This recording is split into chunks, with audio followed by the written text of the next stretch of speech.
Gabrielle Frédé, bonjour. Bonjour. Journaliste, vous avez travaillé pendant 20 ans au Nouvel Observateur avant de rejoindre la rédaction Challenge. Vous venez de publier aux éditions Albin Michel, Requins, caniches et autres mystificateurs. On a compris, un réquisitoire contre l'univers de l'art contemporain. Alors, l'art contemporain est d'actualité ces temps-ci avec la tenue cette semaine de 2 foires importantes, l'une à Londres, Frieze, et à Paris, la FIAC. La FIAC, oui.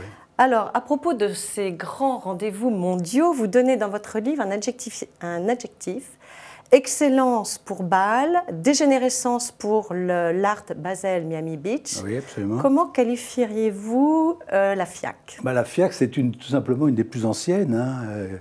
Elle a plus de Donc 100 ancienne. ans, elle est ancienne, et surtout elle est née à un moment où la France a été extrêmement forte sur le marché de l'art. Aujourd'hui, la France pèse 2%, un peu moins de 2%. Dans les années 60, et a fortiori avant, elle pesait 60-65%. Donc le marché de l'art, le marché de l'art moderne, le marché a fortiori des impressionnistes, se faisait à Paris.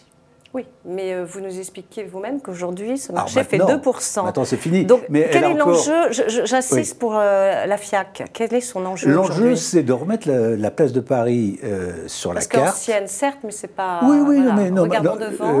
Là, je crois que Paris à Bourrest, il y a une offre culturelle absolument exceptionnelle. Regardez aujourd'hui, vous avez Derain à Pompidou, vous avez Enro au Palais de Tokyo, vous avez Gauguin au Grand Palais, j'en passe et des meilleurs. Enfin, il y a un nombre incalculable de galeries qui n'ont pas toute l'envergure de leurs concurrentes anglo-saxonnes, mais ça reste un endroit où il se passe des choses. Alors, vous venez de le dire, donc sur un marché de 4 milliards de dollars, Paris pèse entre 1 et 2%, enfin la France. Oui, alors si vous voulez... Comment expliquer... Non, sur le marché de l'art en général. Non, c'est sur le marché de l'art en général, qui représente 55 milliards.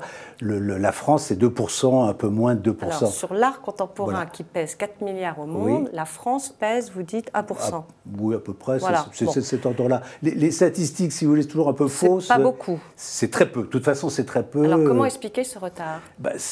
Parce que, si vous voulez, on s'est laissé endormir sur un passé prestigieux. On a cru que parce qu'on avait été les premiers, aussi bien pour les impressionnistes que pour le cubisme, parce qu'on avait su pendant l'entre-deux-guerres avec l'école de Paris faire venir les plus prestigieux et les meilleurs, que ça soit Picasso, que ça soit Mondrian, que ça soit Brancusi, etc., que ça soit Soutine, on a cru que définitivement l'art était ancré à Paris. Vous parlez aussi quand même d'une particularité française dans votre livre, c'est-à-dire que les musées français ne peuvent pas vendre des toiles pour en racheter d'autres. Et vous expliquez que c'est très très pénalisant. Alors c'est une espèce de jurisprudence, c'est pas écrit en lettres de marbre, mais l'idée c'est qu'un conservateur, il doit conserver. Donc c'est le principe d'inaliénabilité du domaine public. Alors que les anglo-saxons, ils ont ce qu'ils appellent le désaccessionning, ils peuvent vendre et acheter au gré un peu du marché pour affiner une collection et renforcer des trous qu'ils peuvent avoir, et aussi pour investir dans un agrandissement. Il n'y a pas ce côté tabou, sacro-saint qu'il y a en France. Et une autre particularité française, vous l'expliquez, c'est le poids de l'État. Alors le poids de l'État, c'est en train de changer. Mais effectivement, si vous voulez, en 80-82, comme la France avait accumulé un grand retard dans l'art contemporain, il y avait un ministre que tout le monde connaît, qui était Jack Lang, qui a décidé d'utiliser massivement la commande publique. Donc la commande publique a été relayée par les fonds d'art régionaux, ouais. Voilà. Et on ne peut pas dire qu'ils aient eu la main heureuse. Ils ont eu beaucoup d'argent. Leur comité de sélection... Vous n'êtes pas très flatteur à leur égard. Je crois que, si vous voulez, il y a un critère, c'est que la plus grande frappe, c'est celle de l'Île-de-France, c'est celle où vont s'approvisionner traditionnellement les ambassadeurs lorsqu'ils partent en poste. Ouais. Quelquefois, ils partent en courant en disant « Oh là là, il y a peut-être d'autres manières de projeter de la France une image positive. Alors, on va rester sur la France. Vous parlez de la multiplication des musées privés d'art contemporain depuis plusieurs années. Et alors en France, quand même, on a 2 hommes d'affaires de renom qui ont fait parler d'eux. Il y a Bernard Arnault avec sa fondation Vuitton, donc à Boulogne, et François Pinault. Dans le bois de Boulogne. Oui, dans le bois de Boulogne, pardon, bien sûr, dans le bois de Boulogne, bien sûr.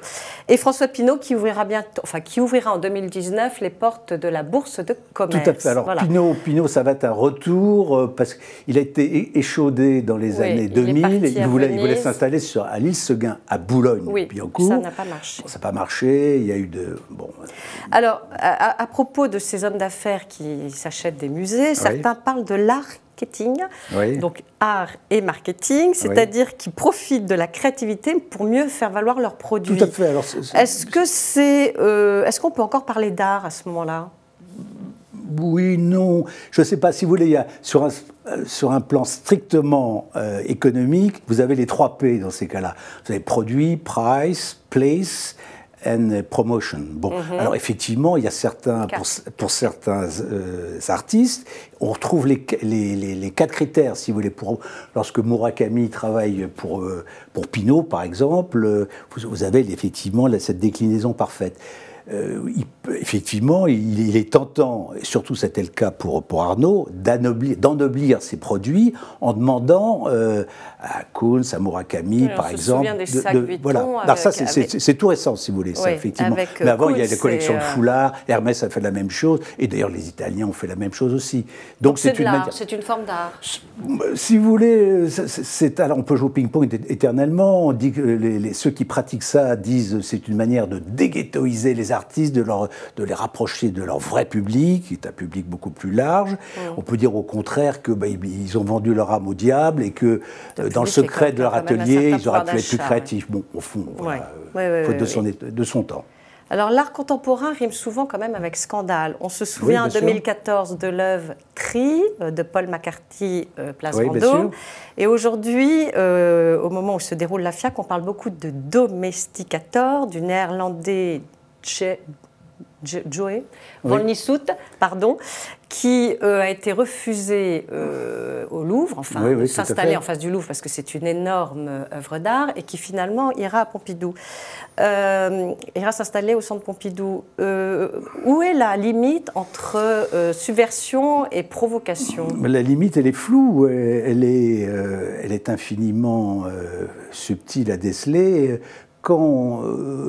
Quand, sur la place Vendôme, avec l'assentiment du comité Vendôme, avec la bénédiction du ministère de la Culture et puis l'onction de la mairie, lorsque Paul McCarthy fait son tri, qui est en fait une sorte de sextoy, il y a vraiment scandale, parce que, au risque de passer pour un fiefé réactionnaire, on a une place qui est merveilleuse.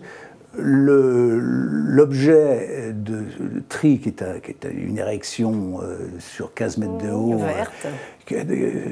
n'est pas, à proprement parler, un facteur d'embellissement de la dite place. D'ailleurs, elle a été dégonflée, lacérée, etc. Et il a dû la retirer.